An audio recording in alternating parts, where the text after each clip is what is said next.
যে ওয়ামা খলাকতুল জিন্না ওয়াল ইনসা ইল্লা লিয়াবুদুন, আমি জিন এবং মানুষদেরকে সৃষ্টি করেছি একমাত্র আমি আল্লাহ রাব্বুল আলামিনের ইবাদত করার জন্য, আল্লাহ রাব্বুল আলামিনের সন্তুষ্টির উদ্দেশ্যেই করব এবং শরিয়াতে ইসলামিয়াকে সামনে রেখেই করব।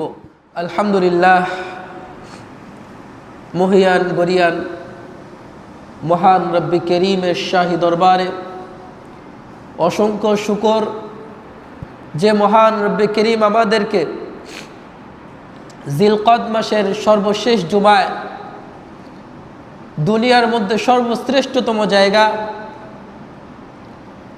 আল্লাহ রাব্বুল আলামিনের ঘর, জান্নাতের বাগান, মসজিদে জুমার দিনে যথাসময়ে এসে উপস্থিত হয়ে দ্বীনের কিছু কথা বলার এবং শোনার তৌফিক আমাদেরকে আতা ফরমাইছেন। সেজন্য আমরা সকলেই সমস্বরে দিল খুলে মহান রব্বি করিমের শাহী দরবারে কালিমাতুশ শুকর আদায় করে বলি আলহামদুলিল্লাহ। আল্লাহ রাব্বুল আলামিন মানুষকে সৃষ্টি করেছেন আল্লাহ রাব্বুল আলামিনের ইবাদতের জন্য। সেই বিষয়টা আল্লাহ রাব্বুল আলামিন কোরআনে কারীমের মধ্যে সুস্পষ্টভাবে আমাদেরকে জানিয়ে দিয়েছেন যে ওয়ামা খলাকতুল জিন্না ওয়াল ইনসা ইল্লা লিয়াবুদুন, আমি জিন এবং মানুষদেরকে সৃষ্টি করেছি একমাত্র আমি আল্লাহ রাব্বুল আলামিনের ইবাদত করার জন্য। সুতরাং এই আয়াত থেকে আমরা এটাই বুঝতে পারলাম এই দুনিয়াতে বনি আদমের আসার অন্যতম মাধ্যম বা কারণ হলো আল্লাহ রাব্বুল আলামিনের ইবাদত করা।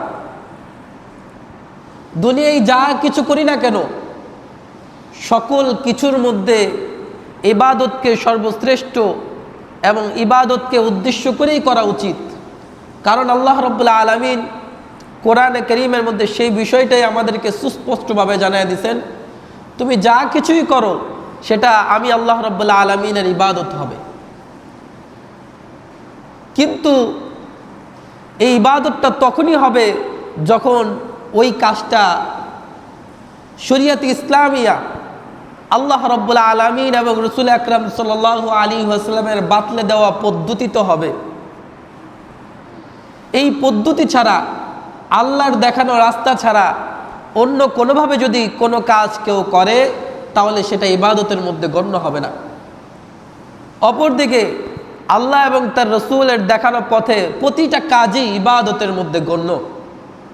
তাই আমাদের কাজ হবে, আমাদের এই আয়াত থেকে শিক্ষা হবে এটাই যে আমরা আমাদের জীবনে যা কিছু করি এই সব কিছুই কেবল আল্লাহ রাব্বুল আলামিনের সন্তুষ্টির উদ্দেশ্যেই করব এবং শরিয়াতে ইসলামিয়াকে সামনে রেখেই করব। কোরআন এবং হাদিসকে সামনে রেখে কোরআন এবং হাদিসকে পরিপূর্ণভাবে অনুসরণ করেই করব, তাহলেই সেটা ইবাদতের মধ্যে গণ্য হবে, আমাদের জীবন সার্থক হবে। আল্লাহ রাব্বুল আলামিন আমাদের সকলকে বুঝার এবং সেই অনুযায়ী আমল করার তৌফিক দান করুন।